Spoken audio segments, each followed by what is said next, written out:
Swayam Prabha. Digital India. Educated India.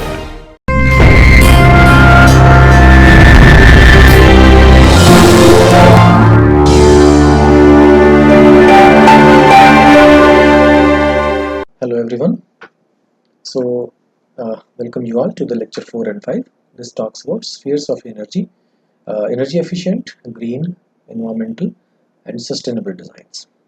So we will talk about these. What are the differences and distinctions among these terms?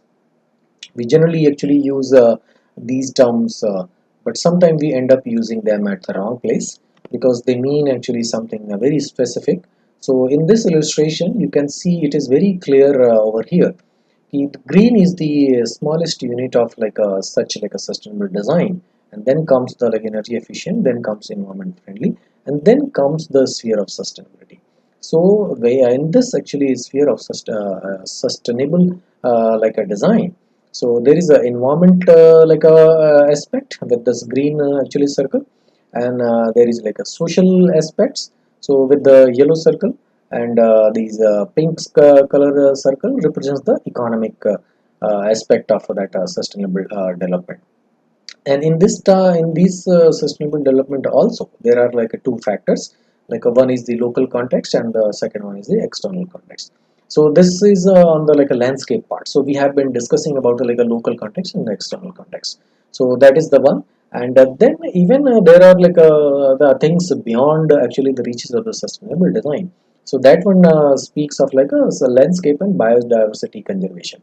Okay, so this actually comes at the level of like a bigger like a position, like a country or maybe a very big region, like for example like Siberia or Arctic or Antarctic, or things like that. And there is even a bigger actually effort in terms of like the scope and reach of it. So that one is like a sustainable development and climate change mitigation. So in this one we deal with the situation at the global level. So at the global level it becomes like the sustainable development and climatic change mitigation. So coming from like the green one until the like a global level, so there is a huge range of it. So we should always be careful in what we are referring to and in what context. So it is very important for us to distinguish actually these terms which seems like overlapping. So let's see some like observations by some researchers. So here Alvar and Clement Ekroon, they say they regard as sustainable intelligent building as a complex system of like a three basic interrelated issues, that is people, product and processes, and the interrelationship between them. So here you can see this ESE aspects of sustainability is spreading over here, and these people, processes and products are the part of this whole ecosystem, and they are encompassing it because anything and everything we can associate within these three, like people being like us humans, and the processes means anything and everything which humans have created, and even if it is existing like a the natural like a fashion. Okay, and the products what we humans are producing as a resultant of our like a growth and development model. So that becomes the part of this products actually category. So between these three, this entire like a ESE aspects can be actually encompassed, and we can establish with the help of their establishing their interrelationship, we can understand the phenomena which is happening at these three levels. So you can see like a people, products, and processes. So between these three, actually, this ESE it lies, and at the overlapping intersection of these three, the factor of like this sustainability actually comes into picture. So wherever we are able to satisfy the needs and requirements of these three all together at the same time, it becomes a sustainable model of growth and development. So that is what it means. This ESE is derived by even like ISO as an organization. They actually produce like a certain set of regulations. Okay, for the manufacturing sector, for like our like a construction sector, for like a normal practices. Okay, for like a manufacturing and everything. So they also categorize these sustainable like impacts in like a three: environmental, economic, and social. So there is actually a typology, okay, in like a buildings if we particularly see in the like a architecture. So there are like energy efficient buildings which talk about being good on the like energy, okay, and then there is like a environment friendly buildings which talk about more than energy. Well, energy is just one aspect of the whole thing. So in energy, for example, when we consider like other like electrical appliances or the home appliances, so they come with this BEE star ratings. Okay, so from 1 to 5, okay, they are rated on the star rating. So that rating is only for the energy savings.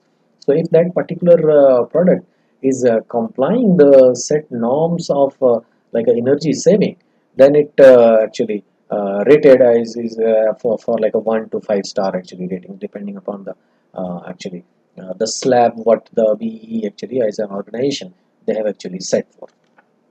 So that actually slab also they keep on improving over the years. So if some product is qualifying for like a 1 star like at this year, so then the next set of like that selection, that 1 star may become the actually threshold of qualifying. So there may be some products which were actually designed by the companies which could not actually achieve even 1 star, and they were kind of declared not worthy for the market, okay, not worthy for the consumers to be like taken up to buy. So that is why they were actually not allowed to the like a market, and that's why we see these products whichever like areas like for example HVACs like air conditioners. So they come with these star ratings. Refrigerators, they come with these star ratings. Even computers also come like the US made computers. There is this energy saving star actually you may be seeing while when you start your personal computer. So that actually one screen actually reflects at the beginning of the booting up of the computer. So these are all actually made for the energy saving means. So energy saving means is like a one of the aspects among the sustainable like practices, but there are like a lot many other things than just being like energy saving. So next comes like environment friendly building. So in this actually category, the buildings they actually tend to be like an environment friendly. For example, they should not actually pollute. For example, every building like a building works as an organism. Okay, it gets born one day. Okay, it lives its life. It consumes energy. It excretes like waste. So it's a building is type of a living organism. Well, it's non-living thing, but it functions like a living organism. Okay, so there will be some waste. So a building as an organism must correspond to its surrounding, and that is what it means with the B, environment friendly buildings. The third one comes like sustainable building. So what are the distinctions from the previous ones to this one? Well, it simply like it caters to the social and economic factors also along with the environmental ones. So the moment we talk like how one building is related with the society, well, there are new challenges which come up before the designer, before the architect and engineer, like how to design a building which is socially also responsible, economically also responsible, and obviously like environmentally also should be responsible. So now you understand the difference between like energy efficient building, environment friendly building, and sustainable building. So yeah, so here green actually becomes a subset of the bigger set of like being sustainable. We saw in the like a first illustration over here, like a green is the beginning point. So maybe here you can refresh your understanding again. It starts with the green, then it goes to the energy efficient, then it becomes like environment friendly, then it becomes sustainable, and then the other two actually much broader actually perspectives come into the existence. So here in this slide, okay, it talks about like how we can go about consuming energy. So the first and foremost, the effort should be there to reduce the demand. Okay. So once the demand is like lesser, okay, we can exert actually lesser impact on the globe. Okay. So the reducing the demand should be the actually guiding factor while designing. Okay. So by avoiding actually like a wastage of like energy and materials and resources, okay, we can improve upon like a waste and the other like a wastage of the energy, wastage of the resources, wastage of the material, and all of those things. The second step in this actually progression in this concept actually suggests use sustainable sources of energy instead of finite fossil fuels. Well, of course we know finite fossil fuels are going to last up to like a one actually fixed time, and by the time they exhaust, they may already have a crucial and a very critical and tremendous like a impact on this planet, because we all know like how much of emissions they actually generate. The third one, even if you still like a need energy and like a, for like a X amount, then produce and use that for fossil energy as efficiently as possible. So you must actually be responsible if you are using fossil fuels, because if you are not able to meet if you are not able to undertake your activities without this, but at least you should do it much more responsibly. So this is the actually concept of like a trias energetica. It talks about it here, like reducing the demand and then sourcing the like a infinite resources of energy instead of like a finite sources of the energy, and then using it efficiently. So these are the actually driving guidelines you can take into this context, which become very relevant. So for like with the effort of like each and every of us, this is going to actually succeed. So for example, any like a one living like a house. Okay, so there are actually different components within a house, as you can see over here. If you take the example of like air conditioners, okay, so they are mainly used for like a heating or like a cooling and ventilation. So that is why they call like a heating and ventilation and air conditioning system. So if you are in a cold country, of course we'll be using it for the heating purpose, and if you are in a hotter country, we'll be using it for the cooling purpose. Okay, so this actually takes the major actually portion of the overall energy what we consume in our like buildings by air conditioning. So we must pay attention to like these HVAC unit to optimize, reduce and depend on the finite source of energy as much as we can do.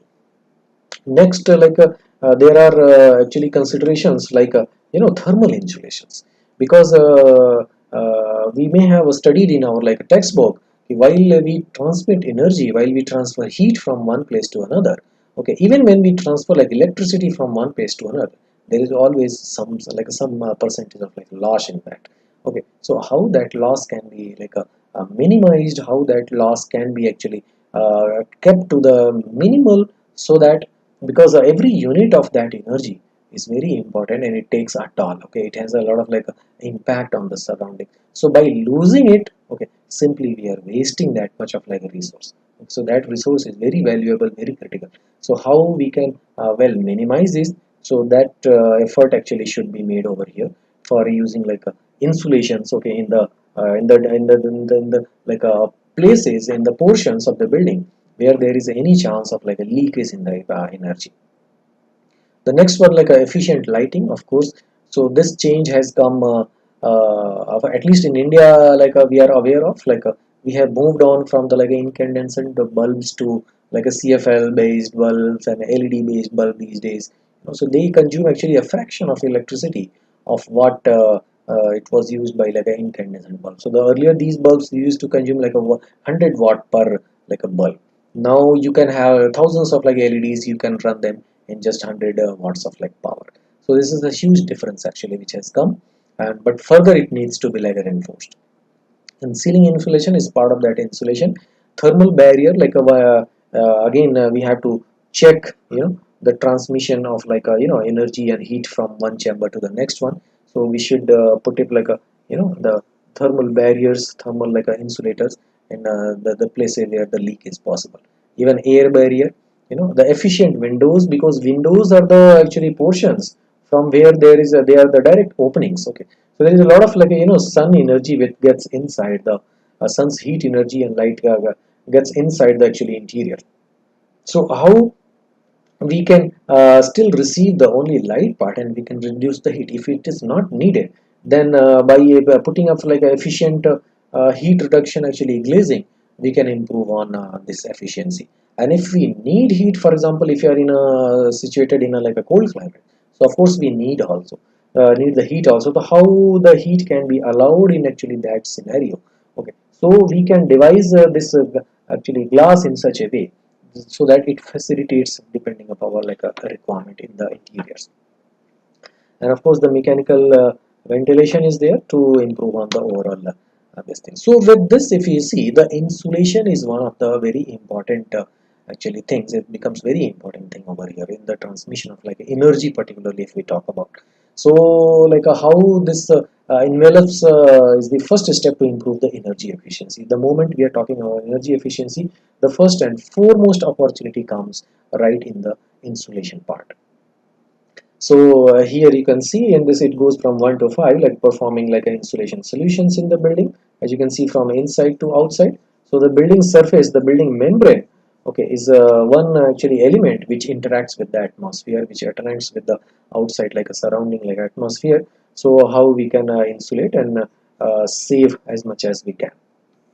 Air tightness and ventilation, okay, equipment and renewables. So these are the actually so these are actually some yellow colors is the performance, improving the performance of it, reducing the heat loss, okay, ensuring like a summer comfort, ensuring like a winter comfort. And these ones actually to improve the like air quality inside the the space, okay, for fresh and healthy air. And the next one talks about optimized equipment with good control and regulation.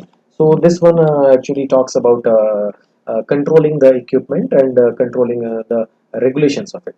Okay, and the last one talks about adapt it to like a local conditions. So like how in the local conditions we can redesign our like a conventional like design elements in the buildings, and we can improve upon this thing. Okay, on the last section, if you see here, like a related action, so the shape and orientation of the buildings can be like improved, okay, so that to maintain the like this we saw over here, like how much of like a heat and radiation we are going to our building is going to receive in which direction. So based on that direction and based on the like a climatic situation and geographic like a conditions, we can reorient and reshape our buildings. Okay, so that is where actually the strategic actually design element comes into like a picture. So we as a designer, we as an architect and engineer, we can contribute for the efficiency while designing itself, because that is actually first and foremost actually step in the whole design process, okay, till the like a delivery. Okay, that's so that we so that there is very little need of like a controlled environment, very so that there is very little actually need of the actually such efforts from like the external sources such as like electricity and these things to control them. The next one, orientation and the shear of the glazing. So this can be reduced to control the overall like a reception of the heat and radiation from the outside. Okay, shading, wind protection. So this can be utilized. And in the middle part, if you see, good insulation of the envelopes of in terms of like a flooring, in terms of like a walls, in terms of roofing, windows and doors. So these should be like a properly insulated. Okay, for controlling like a heat. And thermal bridges treatment, air tightness, and also these are of course very important to reduce the like a convection and conduction basically loss of the energy from inside to outside or opposite. And ventilation and this. So in the renewable energy sector portion, if you see, there are some efforts in the recent decades which are made for like a photovoltaic cells, wind powers, biomass, and okay. So these actually we use for like for example, these days a new concept has come up like a net zero energy buildings. So Indira Paryavana Bhavan in New Delhi, okay, in India, is the first net zero energy building which generates its own power. Okay, more than 100%. So what it does, it utilizes its like the power requirements from the site itself, and it supplies to the grid whatever the excess amount of energy they actually generate. So they are not actually depending upon the external sources such as like a coal and a hydel power and nuclear power, any such power, to get the receive the energy for their consumption on that particular site. Okay, so they are generating it by themselves. So that's an effort through which we can minimize the dependence on the grid. Okay, so once we are dependent, we are not dependent on the grid. Okay, we can generate our own like the power requirements, and even we can supply to the outside. So this is one actually sketch, you may have already seen it, like how with the location of the like a solar like a latitude and longitude, we can optimize on the efficiency of the design by orientation changing, by changing in the form, by changing in the overall volume, the materials which are coming in that particular actually direction, whether do we need like a heating or like a cooling. So depending upon that, we can choose like a facilitating materials, insulator materials, or this conventional like materials for facilitating that. So let's see like how the form of the building can be used as like a strategic input for designing buildings. So if we take this cube as a like a base case, so if cube is like a, this is if this is like a holding like 100% of volume by like 100% of the surface area, okay, if we, that case is one case like a base case, base unit case. So depending upon that, if we compare the other geometries, for example, this is a hemisphere one. So this is a hemisphere, okay, a circular base and a hemisphere on top of it. Now this is a cylindrical actually structure over here. So this has like a 96% of this quotient. This has like a 98% of it, and now this actually requires 112%. A pyramidal actually shape with a square base. Okay, and yeah, if we divide this same cube into like a smaller cubes, for example, like 8 cubes over here in a cube. Okay, so this also gives like 100%. The moment we again take out those cubes separately, for example, if we divide this building into like two different floors, like then it increases by 33%. It reaches to 133%. Okay, and the exposure increases to like almost double. Okay, in case if we are keeping these 8 smaller cubes which came from this block, okay, in a like a different place. So see how the requirement of actually is just got double. The requirement of the energy just got double. Okay, and in this one, if we keep them in a linear fashion, this is like a 142%. So there are actually, you can see with this actually illustration over here, depending upon the form, shape, size, and scale of the building, the energy requirement of the building actually changes. So while designing, how we should be responsible, how we should be cautious about taking the decision based on the form and shape of the building is very important, because the energy consumption of the building is going to be there for all of its life on daily basis. So whatever, like for example, the embodied energy is used in the like production of anything, okay, so the operational energy will be very high.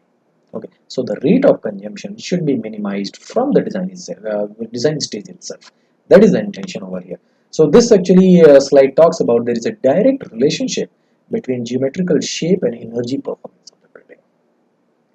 So it becomes very critical for us as a like a designer and architect to take care of this thing. So different results were obtained in this illustration, as you can see, in the energy performance of these masses which had the same volume but made in different forms. So they carry the same volume, but the surfaces actually got increased. Okay. In some cases they decreased, like in the hemisphere, if you see, it decreased by 2%, and in the cylinder also it increased by 2%. In the hemisphere it decreased by like a 4%. Okay, but rest of the others, since the surface area is increasing, so the energy consumption actually got increased tremendously. Okay, in this case actually, if you see, it got increased by like twice. So if there is a building block of just one bigger unit, and if we bifurcate, if we defragment that block into smaller blocks, it's going to exert a lot of like impact, a lot of consumption of the energy is going to increase. So that we should always like actually consider while designing our like buildings. So that is actually intent of this lecture over here, to give you the insight on this part.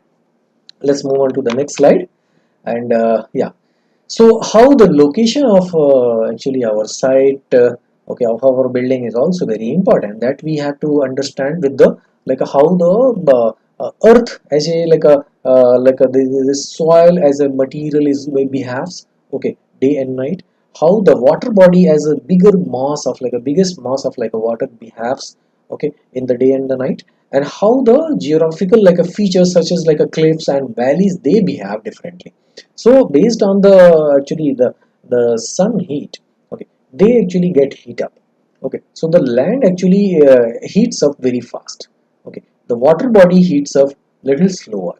Okay, so the cycle of this, if there is a sun in the daytime, so the temperature on the land will increase very fast, but the temperature in the water will the water will start heating, and it will reach its pinnacle in the night time, not in the daytime. And further again, the coolings, when the cooling starts in the night time, the ocean, the water body will start cooling down, and it will cool till the daytime is there. So there is an overlap. So this actually, this difference in the property of this the heating and cooling actually creates actually the air movement. Okay, and this is one of the actually important reasons why do we have winds on our planet, because we have like a earth as a surface and water as a surface also, and the differential heating in them, it creates the actually low pressure and high pressure actually zones, and those actually are responsible for the wind movements. So we, while designing a building, we must take care of the ventilation. So in which direction the ventilating units, such as like doors and windows and ventilation, should be kept. So for that, actually, this understanding of this air movement, we must have to actually take into consideration. So if we have a house over here on this cliff, okay, so this is very important for us to understand what time of the day we want in this ventilation, because this actually circle you see from here is moving like a clockwise, and this one is moving like anti-clockwise. Okay, so in the night time it's going to behave in such a way, and in the daytime it's going to behave in such a way. So it's different, and in a valley also you see it's reversed. In the daytime, the actually the hot air is rising from here in the middle, and in the night time the hot air actually is rising from along the surface of this valley. So it's completely like opposite over here in these two scenarios and in these two scenarios over here. So we must have the understanding of the topography, geography, and climate of any place, and the orientation of the like a sun and prevailing like a wind directions for actually planning our building. So this is one of the strategies which we employ at the right at the beginning of our like a building designing, at the concept stage and the design guidelines stage only. Yeah, and yeah, topographical effect as I stated earlier. And for actually facilitating actually an efficient flow of like light, heat, and ventilation, we have like a doors and windows. So we have actually a number of like solutions already existing with us, like how we can facilitate. So based on the width and height of these luvers, okay, which are coming at the vertical and as a horizontal members, okay, the perforations and these pergolas, we can actually control the intake of light. So then in the summer actually sun comes at the top, and in the winter it goes little lateral at the downside. So the penetration of sun becomes like a more in the winters, and it reduces in the summer. Okay, so we can actually use this width of this actually unit over here to control like how much of like a sunlight I want inside the interior of the space. So this can be controlled over here, and of course with the number of like a fins in the like a windows. Okay, and if we want to carry the sunlight till inside the like a interior of our, like, so deeper inside where there is like a the deeper spaces, so there this kind of like a second anidolic like a ceilings can be used, where we carry actually light inside the like a spaces through like a highly like a reflective like a using surfaces. Okay, so these are the actually techniques through which we can make it like a efficient use of like a lighting and heating in the buildings. And here as we see, I think we have seen in the previous slides, so how this material actually behaves in like a certain like a atmosphere. So how it reacts, how it kind of responds to the surrounding. So if it is like a hotter outside, if it is like a colder outside, so how this material which is like a used over here, okay, in this actually building surface, depending upon the like location of the sun and this thing, it behaves. So that is the actually illustration given over here. So the ventilation and rods can be actually controlled from using like a such like applicable materials.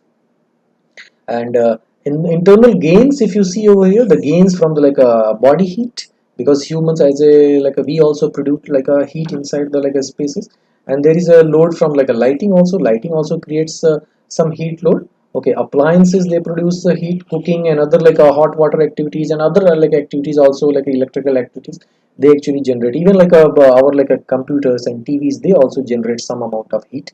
Okay, and they contribute in the overall like a heating uh, in the interior actually environment.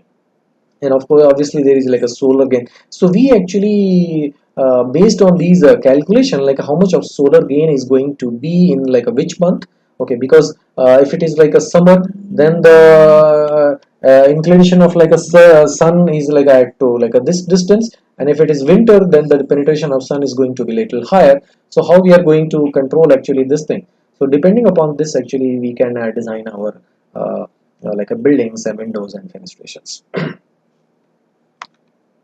Yeah, this is one actually example. So this shows actually the efficiency on like a two parameters. You can see here one y and this x dimensions. So this talks about like a structural embodied energy on the like a x-axis, and y-axis it talks about operational energy.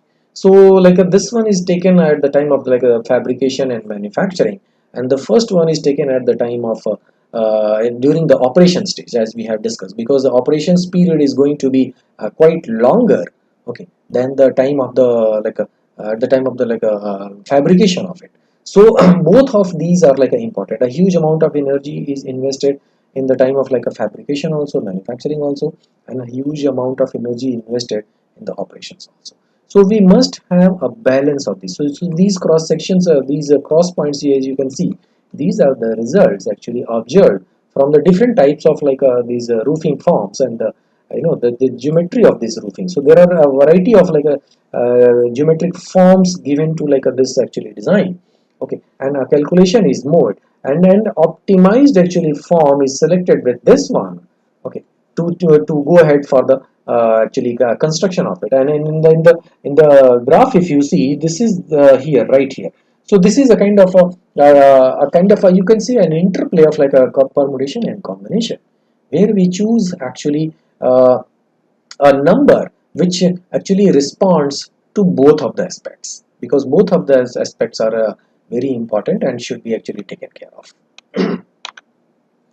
Okay, so I would like to show like a one case example over here. So you may be aware of actually, or some of you may have been to this place also. This has become a recent actually a tourist spot in the city of like a Singapore. Okay, where they have actually created an urban forest kind of actually structure. So this is supported by as you can see some these tree-like structures which are like a completely like man-made.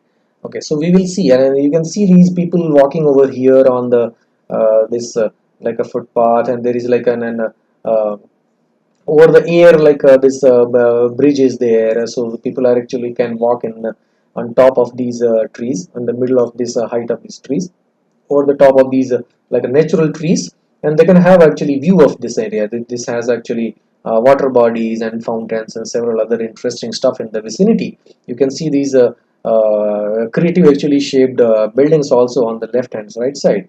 So this is placed in a very posh area, very like a bustling area of the Singapore city. So let's see what are the actually features and characteristics of actually this urban forest, and how it behaves in the differently in the day and the night. So if you see here, so with the sun, okay, it has actually photovoltaic cell actually, and panels planted on top of it. They actually obviously they receive actually sun energy, and they produce actually electricity. So with that electricity, it actually sustains its own electrical needs. Okay, to run actually this whole unit. Okay, so it has actually solar thermal collectors, and at the bottom in the underground level you can see over here. Okay, so the energy generated and collected is stored over here, and then it is further like distributed or maybe even supplied to the grid. Okay, so depending upon this, so they have actually all of these processes kept in the subsurface actually area, and at top they have actually even these moist air actually intake this thing, and with the help of these moisture in the air, they actually with the help of condensation they collect water. So this water they use for, like, of course they collect water in the rain as well as this moist air, because this is situated in a like a oceanic area. So this is a very high like a humid area, humid regions it falls in. So there is a lot of like a water content in the air, and that is how they actually harvest water from these trapping this air, okay, this moist air in the filters. Okay, and yeah, and here in this last one, if you see, this hot air is pushed back again to the atmosphere. So they have this surface also such so that it reflects actually the major portion of the light which is received over here. Okay, so there is a this reflects light, and in turn it creates a shaded area on the ground. You see this here, this shaded area. So it creates a comfortable actually shaded area on the ground. As what is done by the like trees also, they create a shaded area on the like, ground. They actually receive the sunlight, they do the photosynthesis activity. So on the same actually principle, this unit actually is undertaking several like activities of like the heating the water and electricity generation and gathering like a water droplets from the like a moist air and several activities, and in turn they are creating like a shades on the ground. Yeah, and on the night side, if you see on this shaded area, okay, the turbines, there are some small size like a turbines kept. They also create like a electricity from like a water shifting from energy generated in the day for the usability in the night time. So whenever there is like a movement of water which is collected on the top over here, okay, they have like a small size actually turbines installed in the stem of this unit. Okay, and that falling water actually falls on the fins of those turbines, and turbines run and they actually generate energy. So this actually garden, this urban forest, is one of the beautiful examples of like how the future is going to look like in the like a coming times. Okay, so in one of the like next lectures we will be discussing the future of the habitation, how the habitation is going to look like in the future. Okay, so it's really going to be one of the like amazing and interesting actually insights, like how we can actually conclude, how we can infer from the nature, how we can take insight from the nature and emulate them in our designs. Yeah, so you can see more close-up pictures over here. These surfaces are completely adorned with the like a these leafy vegetation and creepers and bushes and trees and stuff. So actually these greener bodies, they absorb heat. Okay, for example, you can go back in your home, and in the next like a daytime you can experience, you touch a building surface in the sun.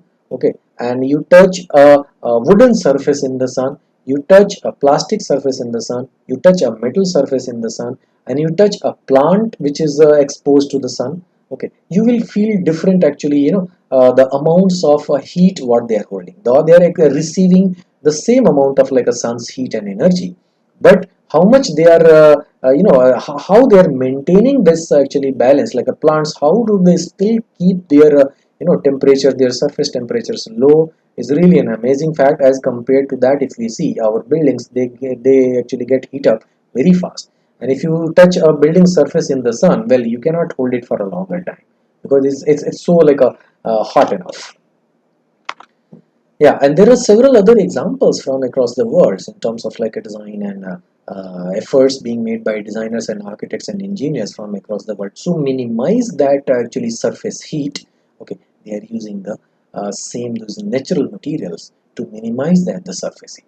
So of course, if this building was using like a conventional like a roofing, like for example like tiles and concrete or brick or anything, okay, it was definitely going to be much hotter than what it has now. It has like a grass cover. It has like a earth material, the soil kept on top of it, and there is a grass actually grown on top of it.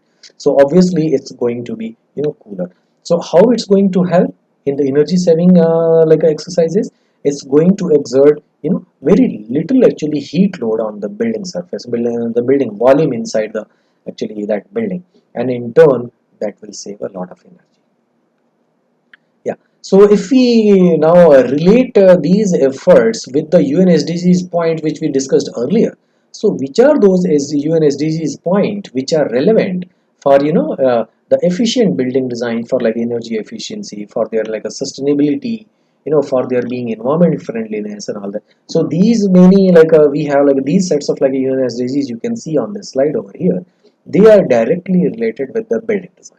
Okay, a sustainable building design which actually takes care of like a certain these many like UNSDGs directly. So the first one is the number 3, which talks about good health and well-being.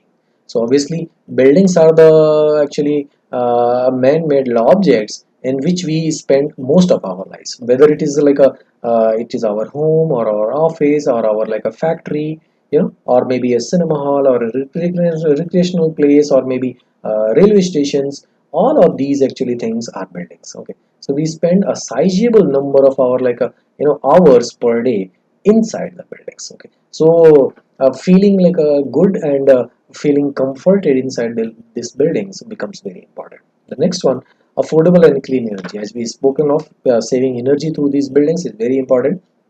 Decent work and economic growth, because these buildings are the actually drivers of economic growth, because in them actually we conduct our like enterprising activities and we produce actually results. Okay, the ninth one, industry and innovation and infrastructure. This is also directly related with the building activities, sustainable cities and communities. So obviously a group of like such structures and buildings, they form a community, they form actually a social life. For example, a set of like apartments, okay, they actually constitute a society, and those number of like a n number of like society, they form actually maybe a ward or a sector of the city, and then there are n number of like sectors actually collectively they form in turn a city. Okay, so buildings are the actually unit of that bigger block which we call it as a city. And the next one, response, consumption and production. Of course, buildings consume a lot of energy and material and resources, so we must minimize them. And climate action. So of course, the buildings are like, as we discussed earlier, they are the kind of like organisms which consume energy, which exert actually waste. They live actually, they die one day. Okay, so they actually contribute a lot to the environment. So how this climate action can be controlled?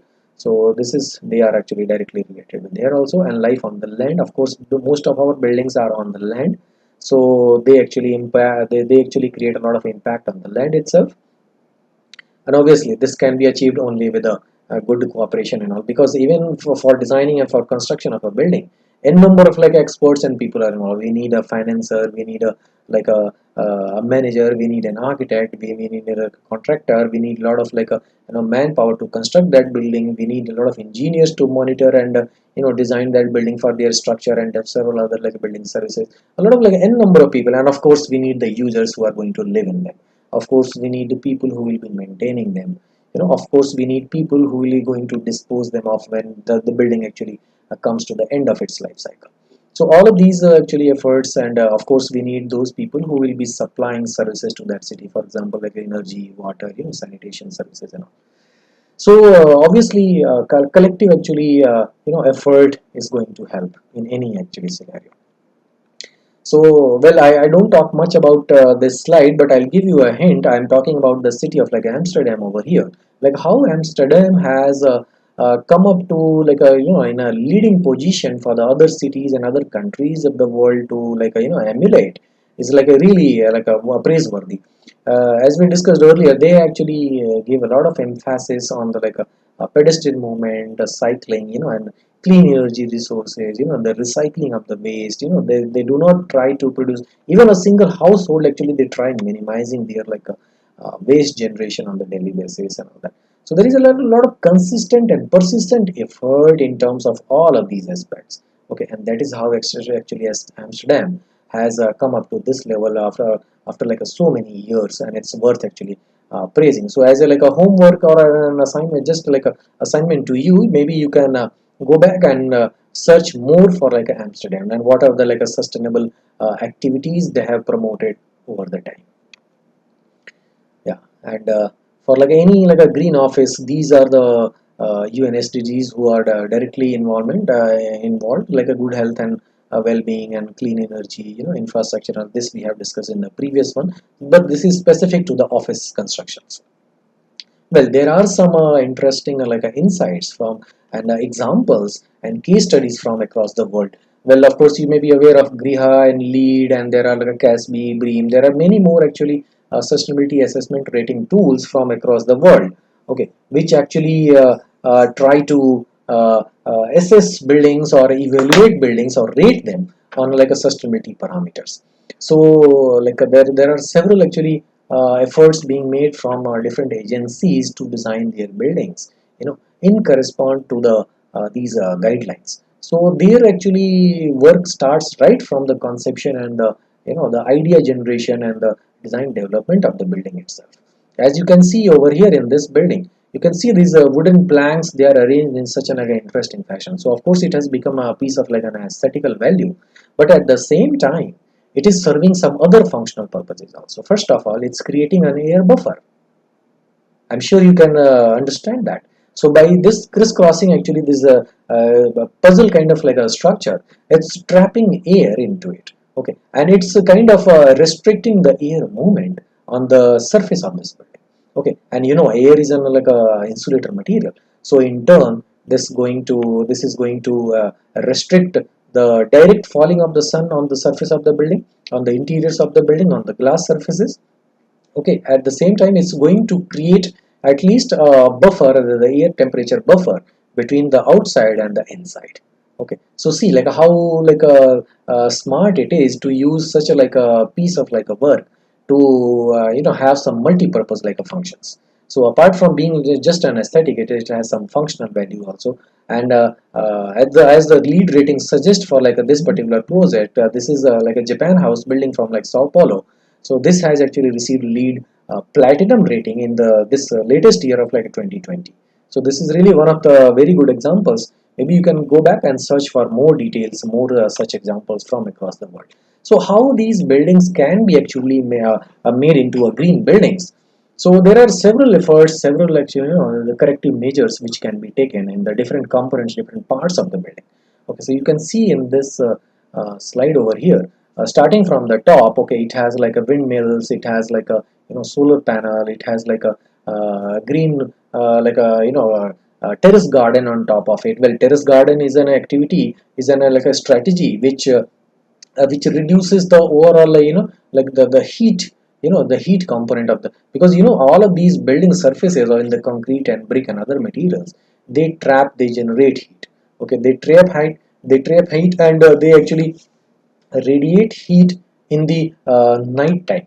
So overall, in the n number of buildings situated in any given like a city, overall they create like a phenomenon of like a UHI, urban heat island effect. So collectively they radiate heat in the other times of the day also, and so they become kind of the whole city becomes like a very the heat trapping actually entity.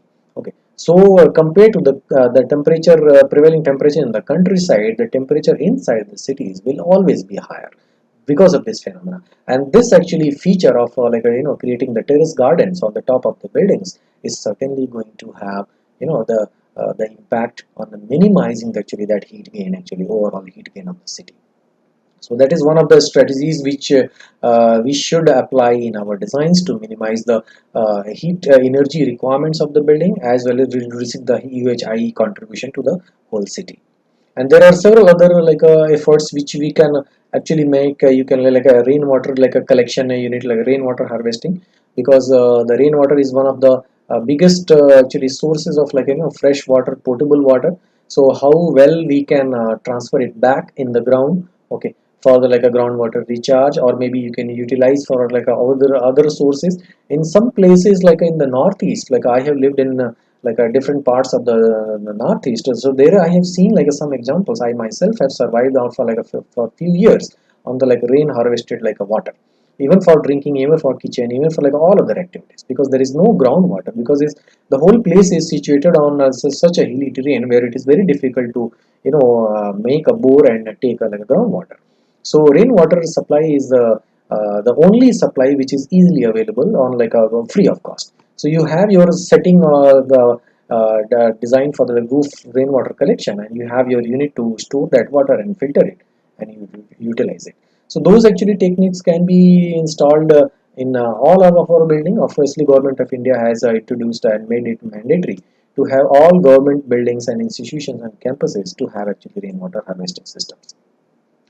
And yeah, and of course thermal insulations, allowing plentiful natural light inside the actually spaces, using actually energy efficient luminaires and other electrical appliances. So you can see there are like efforts being made in even in the interiors, in the energy consumption part, and even like non-toxic like materials and substances, so that there should not be like a VOCs, volcanic or volatile organic compounds, emissions of the gases and such like a fumes inside the interiors, which will hamper with the overall the human comfort and well-being. So these many, first there are several more, you can explore more. We'll be talking more of these in the coming slides. So here if you see, there is an interesting relationship of a building with the society and the surrounding, like how a building is related with the, like I said, its surrounding. So for example, like we get the supplies and resources from the trees and other like natural entities. These bushes and plants, they actually help in creating where living a habitable living environment. There is a factor of like a social justice also, like how our society, how the people are empowered, you know how we are sourcing local and healthy food, how we can reduce the indirect emission by not using so much of the resources which are sourced from like far away places or different other countries. you know Life cycle assessment of the different objects, and using like a local transportation, and again the energies plus atmosphere relationship. So any building is related with, of course, next to it, like the next infrastructure, and that infrastructure is then directly related with the ecology of that place. So there are some actually exercises which are done for calculating like a life cycle analysis of like a products and buildings. So how much of energy they actually consume, okay, while they were constructed, while they were used, and while when they were actually discarded and disposed. So this analysis we will do more in detail in the coming lectures, but you can look for it in the more details, like how these kind of efforts are being utilized from the design itself. Okay, so some actually this is actually climate analysis map, okay, of Chennai, of the city of Chennai in Tamil Nadu. So here they have actually given this wind wheel analysis, this wind rose actually diagram, and there is a temperature actually map for the entire year. So how much it ranges and what is the actually range, okay, and what is the prevailing wind direction. So based on this, actually these are the guidelines which we follow for designing our buildings. And of course, with the help of recent technological advancements of the softwares and tools, we can have some simulation based results also, how our designs are going to behave in certain circumstances, in certain climates, at the what time of the day, etc., how much of a light intake, heat intake, and water supplies. And accordingly we can modify our designs, we can improve our designs. Okay, so I'll show some actually case studies, some very good examples which are actually commendable for their effort, okay, from different places. So this is an building of like a IOC, okay, International Olympics, this thing. And yeah, so you see this has a very strange kind of design, but this strangeness is design is devised from the a simulation, because at what time of the year, at what time of the day, okay, how much of sun intake, how much of light intake is needed in which portion of the building, and accordingly the surface of the building, the surface which you are seeing is tapering and waving off like that, okay, is actually designed with that actually calculation in mind. And this is one of the most efficient actually designs in the recent times. You can see actually the picture from other angle. So on the ground floor, if you see, okay, there is a continuity of this gross surface on the ground floor of the this building. So you see these windows and doors are lined up on the side of it. On top of that there is a grass and actually soil and some seating arrangements are made. So in order to minimize actually that heat gain on the paved hardcore actually paved surfaces and tiles, okay, this arrangement was made.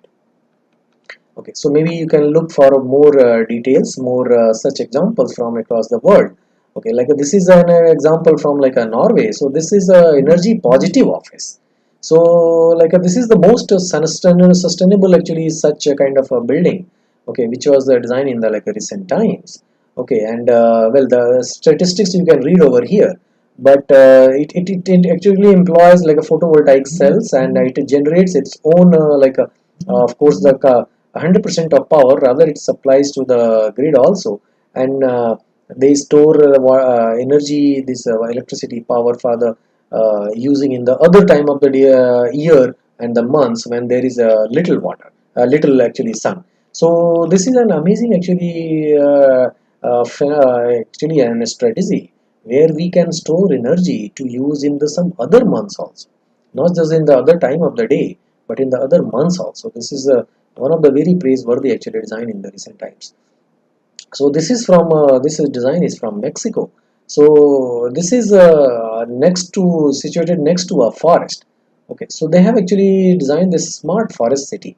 Okay, so this actually accommodates around 1,30,000 residents in planned covered housing. So this portion actually is a part of this whole actually scheme. So this with this scheme actually they have tried to go as close to the nature as possible. So you can see these this terrace gardening and fins on the surface of the building, and strategic actually, the orientation and form of the building is such that that it allows actually the light, heat, and visibility to the outside. This is one actually example in a very unusual form, like so it allows actually heat even from the roof, as you can see, so that in order to minimize the dependence on the electrical lighting as much as possible. And you can see the costing and all other details are given over here, like how much it has saved on the regular construction, like materials and energy consumption. This is one actually concept actually design. So this utilizes the tidal waves to generate energy. So I suppose this is still at the conceptual actually stage, but it has won an award, a prestigious award. Okay, and for its like how to utilize like the existing actually the natural energy sources which are present on the site. So this was actually created next to an oil rig. Okay, and there was a lot of ocean waves surfing from the bottom of this actually structure. So accordingly actually they have utilized to trap a lot of tidal wave energy and turning into the electrical energy. And here in this one you can see the grass surfaces and vegetation is wrapping around the building, obviously in an overall sense actually minimizing the heat load, on the top of the surface of this building by being present everywhere. So this is creating a kind of a the comfortable like air chambers on the surface of this building. So the overall heat actually load on this building has reduced significantly. Yeah. So as we have seen in the previous slides, so there is always a kind of an effort on like a certain base. So there are if you see like integrated urban planning design and sustainable design principle. So there are four pyramids which are coming to form a bigger like a structure. So you can see these four pyramids over here separately. Okay, so the first one talks about the basics. So the function of the building, function of the design must always be like taken care of, because that building or that design is not actually going to succeed if it is not following its function. So the function, reliability, usability, proficiency, and creativity comes the last at the pinnacle, but it contributes also the most. In the system design principle on the left hand side, you see it starts from there: flexible design principle, universal design principle, inclusive design principle, user experience. So these are all should be part of the overall like a design actually effort. And in the bottom one, you see it starts from the like a Maslow's principle, you may be all aware of, like how it corresponds to this Maslow's principle, Maslow's pyramid also, like physiological needs, safety needs, love needs, self-esteem, and self-actualization. When we think on like a reflecting on our life and the overall life and this thing, productivity. On the right hand side, it starts from the bottom up planning approach, then it goes to community participation, because no design can succeed actually without the participation of its like people. Okay, and the next one, action oriented planning, okay, normative planning, and then advocacy and top down planning approach. So they are like interrelated. So these actually four pyramids are coming into the common confluence of like the three aspects of sustainability. So these three colored circles you see on the top of these four pyramids. Okay, so these four actually pyramids are confluencing into the sustainability. So this is the approach actually given by these fieldwork in 2016. So this is one of the actually insights which I thought of like sharing with you, like how the designs can be part of the bigger the perspective from the life. Okay, and there are various uh, domains inside these EAC aspects. We will discuss about these in the coming lectures. okay, and how like environmental aspects are integrated, how in that like a technological aspects are like interrelated, and you can see over here, and in a kind of an integrative like a way, this is connect, they're all connected with each other, and this is how actually the life of a building or the whole design process actually evolves. So from the beginning you'll see the client briefing standard, then analysis, and then the programming, then the design part, then the development part, then the services part, the construction part, and then comes the other like end of the life stages part and all. Yeah, so there are different actually stages is, and the sequence is given over here of the design process of the sustainability and how it evolves, and some examples like as we discussed in the previously, like how the orientation of the building blocks should be kept, and how the simulation and the analysis tools are helping these days. So this is a one actually researcher has actually given this actually figure which talks about like how about the like a winter valuation, and how about the summer valuation, and what are the values and the different actually places of the site. So they have actually created a grid, and based on that grid actually they are concluding that this should be the best location for the like a building form. Okay, and in 3D if you see like how the building form can be further bifurcated and defragmented into like a smaller forms, okay, to facilitate of course this serve the functionality as we saw in those pyramids, okay, and of course the technicality part of it, energy saving part of it, and satisfying actually all of those parameters which a sustainable building actually serves to. So with this we have come to the end of today's lecture. Thank you very much.